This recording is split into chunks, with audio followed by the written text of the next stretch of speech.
ഉണ്ടല്ലോ കുഞ്ഞുണ്ട് കയറി. ബാത്റൂമിനുള്ളിലുള്ള റഷ് കേട്ടാ. ഇത് ടോയ്ലറ്റിനുള്ളിലുള്ള റഷ്. ഇവിടെയുള്ള കുഞ്ഞുങ്ങൾ, ഇവിടെയുള്ള ആൾക്കാരും.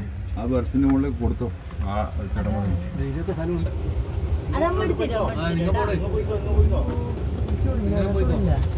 വേഗം എല്ലാം അങ്ങോട്ട് വിട്ടോളൂ.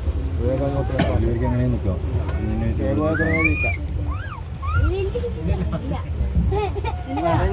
നീ ആ ഫാൻ്റെ കാര്യം കൊണ്ടിരുന്നോ?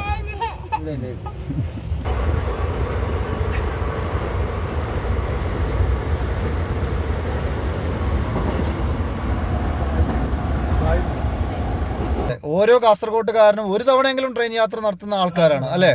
വെറും ഈ ഉദ്യോഗസ്ഥർ പോകുന്ന വരുന്ന മാത്രമല്ല, വിദ്യാർത്ഥികൾ പോകുന്ന വരുന്നത് മാത്രമല്ല, എല്ലാവർക്കും ദുരിതമാണ് യാത്ര. അതുകൊണ്ട് നമ്മുടെ യാത്ര സുഗമമാക്കുന്നതിന് വേണ്ടി എല്ലാവരും പ്രയത്നിക്കണം. ഈ വീഡിയോ മാക്സിമം എല്ലാ ആൾക്കാരിലേക്ക് നിങ്ങൾ എത്തിക്കുക. അതുപോലെ തന്നെ എല്ലാവരും നിങ്ങളുടെ പ്രതികരണങ്ങൾ ഇതിന് താഴെ രേഖപ്പെടുത്തുക. അപ്പോൾ കൂടുതൽ വികസനത്തിന് വേണ്ടി, റെയിൽവേ വികസനത്തിന് വേണ്ടി എല്ലാവരും ഒറ്റക്കെട്ടായി നിൽക്കണം എന്നുള്ള അഭ്യർത്ഥനയോടുകൂടി ഈ ഒരു കാര്യം ഇവിടെ വൈൻഡപ്പ് ചെയ്യാണ് അല്ലേ? നിർത്താലേ നമുക്ക്.